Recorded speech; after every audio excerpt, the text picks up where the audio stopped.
اعوذ باللہ من الشیطان الرجیم بسم اللہ الرحمن الرحیم ودخل معه السجن فتيان قال احدهما انی ارانی اعصر خمرا وقال الآخر انی ارانی احمل فوق راسي خبزا تأكل الطير منه نبئنا بتأویلہ انا نراک من المحسنین۔ صدق اللہ العظیم۔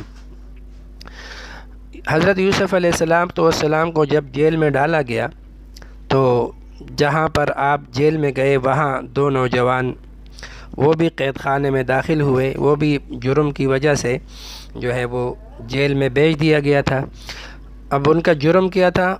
ان میں سے ایک نے کہا کہ بے شک یہ دونوں نوجوان بھی یوسف علیہ السلام کے ساتھ جیل میں رہنے لگے۔ ان دونوں نوجوانوں نے ایک مرتبہ رات کو خواب دیکھا۔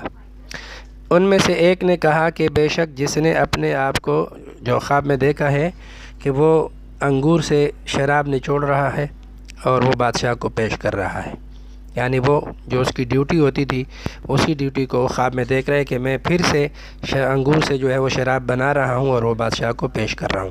یہ بادشاہ کا ساقی تھا۔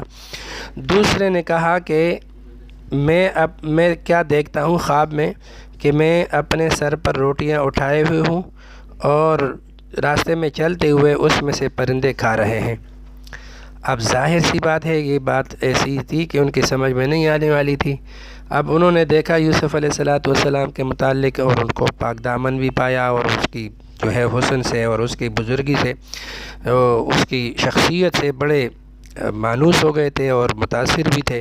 تو انہوں نے حضرت یوسف علیہ السلام کے سامنے اپنے خواب بیان کیے اور کہا کہ آپ ہمارے خواب کی تعبیر ہمیں بتا دیے، معنی بتا دیے کہ اس کا مقصد کیا ہے۔ آپ بڑے نیکوکار آدمی ہیں، آپ ہمیں اچھی بات بتائیں گے۔ یوسف علیہ السلام نے فرمایا کہ ٹھیک ہے، میں تمہیں تمہاری یہ خواب جو بھی ہیں ان کی تعبیر بتاؤں گا، لیکن کب بتاؤں گا؟ فرمایا جو کھانا تمہیں دیا جاتا ہے وہ آنے نہ پائے گا کہ میں تم دونوں کو تمہارے پاس اس کے آنے سے پہلے ان خوابوں کی تعبیر کو میں بتا دوں گا۔ یہ تعبیر ان علوم میں سے ہے جو میرے رب نے مجھے سکھائے ہیں، یعنی اس کا مجھے پتہ ہے، میں تمہیں بتاؤں گا۔ لیکن اس سے پہلے میں تمہیں یہ ایک بات بتاتا ہوں کہ میری بات آپ غور سے سن لیں۔ یعنی یوسف علیہ السلام نے ان کے خواب کو بیان کرنے سے پہلے ان کو توحید کی دعوت دی اور فرمایا کہ دیکھو میں نے اس قوم کا طریقہ شروع ہی سے چھوڑ رکھا ہے جو اللہ پر ایمان نہیں لاتے اور وہ آخرت کے بھی انکار کرنے والے ہیں۔ تو پھر میں کیا کرتا ہوں؟ میں نے تو اپنے باپ دادا کے طریقے کی پیروی کی ہے، یعنی ابراہیم علیہ السلام، اسحاق علیہ السلام، یعقوب علیہ السلام کی۔ ہمیں کوئی حق نہیں کہ ہم کسی کو اللہ کے ساتھ شریک بنائیں۔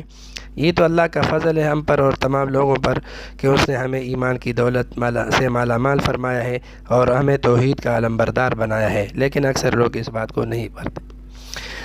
اس کے بعد یوسف علیہ السلام نے فرمایا کہ اب میں تمہاری خواب کی بات تمہیں بتاتا ہوں۔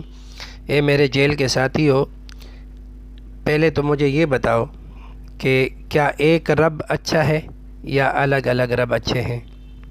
جو ایک رب جو واحد ہے، احد ہے، قہار بھی ہے، وہ سب سے بہتر ہے، یا کئی خدا بہتر ہیں جن کی تم اللہ کو چھوڑ کر عبادت کرتے ہو؟ یہ تو صرف نام ہی کے نام ہیں جو تم اور تمہارے آباء و اجداد ان کی عبادت کرتے تھے، اللہ نے ان کی کوئی سند نازل نہیں کی۔ یعنی توحید کو چھوڑ کر شرک میں مبتلا ہو، یہ چیز مناسب نہیں ہے۔ ان الحکم الا للہ، حکم تو صرف اللہ ہی کا چلے گا، اختیار صرف اللہ ہی کو ہے اور اللہ ہی نے حکم دیا ہے اللہ تعبدوا الا ایاہ کہ اسی کی عبادت کرو، ذالک الدین القیم، یہی سیدھا دین ہے۔ ولیکن اکثر الناس لا یعلمون، لیکن اکثر لوگ اس بات کو نہیں جانتے۔ یعنی یوسف علیہ السلام نے ان کے سامنے ان کے عقیدے کی درستگی کی بات کی کہ ایک رب کی عبادت کرو، یہی حقیقت ہے، یہی دین الہی ہے اور یہی سیدھا دین ہے، اس کو چھوڑ کر کسی اور کی بات کرنا یہ مناسب نہیں ہے۔